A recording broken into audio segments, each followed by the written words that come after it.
नवरात्रि के पावन मौके पर कुछ खास चीजें घर लाना बहुत शुभ माना गया है। धार्मिक मान्यताओं के अनुसार इन चीजों को घर लाने से माता रानी की कृपा बनी रहती है और कभी भी धन धान्य की कमी नहीं होती। हिंदू धर्म में शारदीय नवरात्रि के पर्व का विशेष महत्व है। 9 दिनों तक चलने वाला ये पावन त्योहार मां दुर्गा को समर्पित है। इन दिनों देवी दुर्गा के 9 स्वरूपों की पूजा की जाती है। कहते हैं कि इन दिनों जो भी भक्त माता रानी से सच्चे दिल से कुछ भी मांगता है तो माँ अपने भक्तों की पुकार को खाली नहीं जाने देती। भक्त भी अपनी माँ के स्वागत में कोई कसर नहीं छोड़ना चाहते। वे पूरे 9 दिनों उपवास करते हैं और माँ की आराधना में लीन हो जाते हैं। आपको बता दें, धार्मिक मान्यताओं के अनुसार नवरात्रि पर कुछ विशेष चीज़ें लाना बहुत शुभ माना गया है। कहते हैं कि इन चीज़ों को घर लाने से माँ दुर्गा बहुत प्रसन्न होती हैं और अपने भक्तों पर कृपा बनाए रखती हैं। तो चलिए जानते हैं उन खास चीज़ों के बारे में घर ले आएं। चांदी का सिक्का। धार्मिक रूप से नवरात्रि में चांदी का सिक्का घर लाना बेहद ही शुभ माना जाता है। इसे माँ लक्ष्मी का प्रतीक माना गया है। कहते हैं कि चांदी के सिक्के को लाकर उसे मंदिर में स्थापित कर पूजने से घर में बरकत बनी रहती है और पैसों की कमी नहीं होती। ऐसे में आप भी इस नवरात्रि चांदी का सिक्का अपने घर ला सकते हैं। हालांकि धार्मिक रूप से जिस सिक्के पर माँ लक्ष्मी और भगवान गणेश की तस्वीर बनी हो उसे ज़्यादा पवित्र माना जाता है। तुलसी का पौधा। धार्मिक रूप से बहुत शुभ माना जाने वाला तुलसी का पौधा अगर अभी तक आपके घर में नहीं है तो इस नवरात्रि एक तुलसी का पौधा ज़रूर खरीद लाएं। नवरात्रि के पावन मौके पर इसे लाना बेहद ही शुभ माना जाता है। कहते हैं कि इन दिनों रोज़ाना माँ तुलसी के आगे दिया लगाने और जल देने से माता रानी प्रसन्न होती हैं और घर में सुख शांति बनी रहती है। माँ लक्ष्मी की तस्वीर। नवरात्रि में माता लक्ष्मी की तस्वीर या मूर्ति लाना भी बहुत शुभ माना जाता है। कहते हैं कि नवरात्रि में माँ दुर्गा की ही स्वरूप देवी लक्ष्मी की पूजा करने से घर में हमेशा सुख और समृद्धि बनी रहती है। हालांकि मूर्ति या तस्वीर लाते समय ध्यान रखें कि माता लक्ष्मी बैठी हुई मुद्रा में हों। धार्मिक रूप से इसे ही शुभ बताया गया है। माता रानी के 16 श्रृंगार। नवरात्रि में माता रानी का 16 श्रृंगार करना बहुत ही शुभ माना जाता है। कहते हैं कि जो महिलाएं नवरात्रि में माँ दुर्गा को 16 श्रृंगार अर्पित करती हैं उन्हें अखंड सौभाग्य की प्राप्ति होती है।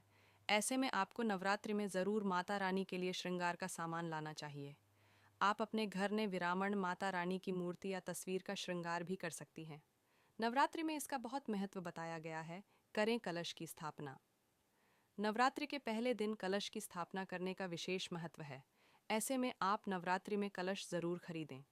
आप अपनी सामर्थ्य अनुसार मिट्टी, पीतल, सोना या चांदी कैसा भी कलश खरीद सकते हैं। इस कलश में नारियल और आम के पत्ते लगाकर माता की चौकी पर स्थापित करें। कहते हैं कि ऐसा करने से भक्तों को माता रानी का विशेष आशीर्वाद प्राप्त होता है। दीप प्रकाश का द्योतक है और प्रकाश ज्ञान का परमात्मा से हमें संपूर्ण ज्ञान मिले, इसीलिए दीप प्रज्वलन करने की परंपरा है। कोई भी पूजा हो या किसी समारोह का शुभारंभ, समस्त शुभ कार्यों का आरंभ दीप प्रज्वलन से होता है। जिस प्रकार दीप की ज्योति हमेशा ऊपर की ओर उठी रहती है, उसी प्रकार मानव की वृत्ति भी सदा ऊपर ही उठे। यही दीप प्रज्वलन का अर्थ है। समस्त कल्याण की चाह रखने वाले मनुष्य को दीप जलाते समय दीप मंत्र अवश्य पढ़ना चाहिए। हिंदू धर्म में किसी भी शुभ कार्य से पहले दीपक जलाए जाते हैं। सुबह शाम होने वाली पूजा में भी दीपक जलाने की परंपरा है। वास्तुशास्त्र में दीपक जलाने व उसे रखने के संबंध में कई नियम बताए गए हैं। दीपक की लौ की दिशा किस ओर होनी चाहिए, इस संबंध में वास्तुशास्त्र में पर्याप्त जानकारी मिलती है। वास्तुशास्त्र में यह भी बताया गया है कि दीपक की लौ किस दिशा में होने पर उसका क्या फल मिलता है। नवरात्रि में अखंड दीपक क्यों जलाते हैं? नवरात्रि का हिंदू धर्म में विशेष महत्व है। साल में हम 2 बार देवी की आराधना करते हैं।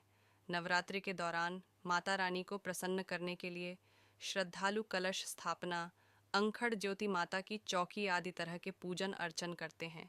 नवरात्रि के 9 दिन हम घर पर कलश स्थापना और अखंड ज्योत जलाते हैं।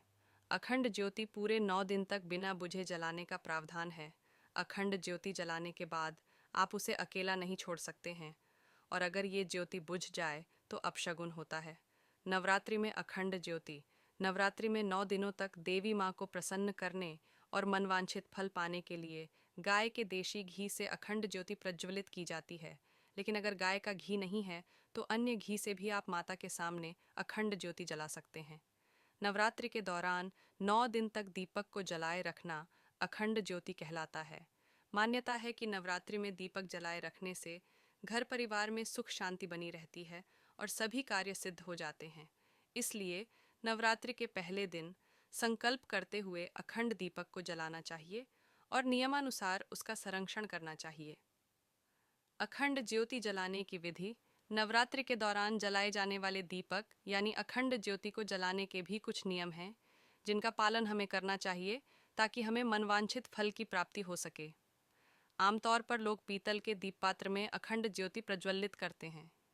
यदि आपके पास पीतल का पात्र न हो तो आप मिट्टी का दीप पात्र भी इस्तेमाल कर सकते हैं। मगर मिट्टी के दीप पात्र में अखंड ज्योति जलाने से पहले दीप पात्र को एक दिन पहले पानी में भिगो दें और उसे पानी से निकालकर साफ कपड़े से पोंछकर सुखा लें। सनातन धर्म में नवरात्रि को बहुत ही खास माना जाता है।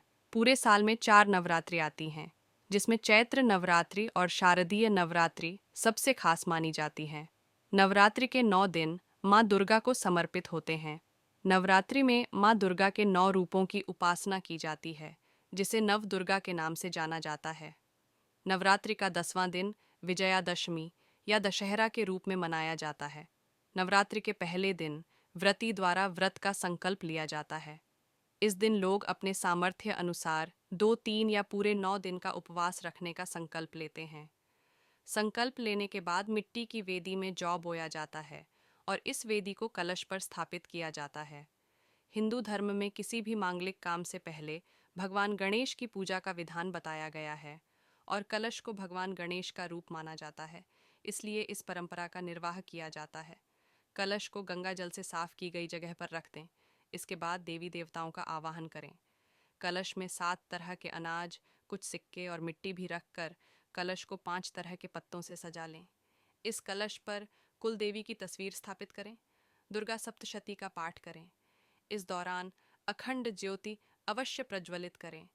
अंत में देवी माँ की आरती करें और प्रसाद को सभी लोगों में बांट दें। इस बार माँ दुर्गा डोली पर सवार होकर आएंगी।